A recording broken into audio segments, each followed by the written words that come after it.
আইনমন্ত্রী বলেছেন রুশু পড়ার জন্য, তারপরে হচ্ছে হবস পড়ার জন্য, মদিনা সনদ পড়ার জন্য পড়েছিলাম। কিন্তু আন্দালিব রহমান পার্থ সাহেব যে বক্তব্য দিয়েছেন, আমরা ক্লাস 8-9-এ যে ডিবেট করতাম সেটি রিভার্টাল দিলে 20 মিনিট সময় লাগবে মাননীয় স্পিকার।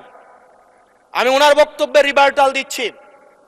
উনি বলেছেন যে আমি কোট করছি, উনি বলেছেন ৭২-এর সংবিধানের কিছু কিছু বিষয়কে ওনারা সম্মান দিয়েছেন। তার মানে কিছু কিছু বিষয়কে ওনারা সম্মান দেয় নাই। তার মানে এই অভ্যুত্থানের পরে এই সংবিধানের কিছু অংশ ওনারা মেনেছেন, কিছু অংশ ওনারা মানেন নাই। ওনারা কেবল ওই অংশটাই মেনেছেন যে অংশটা ওনাদের পক্ষে গিয়েছে, যে অংশটা ওনাদের বিপক্ষে গিয়েছে এই অংশটা ওনারা মানেন নাই।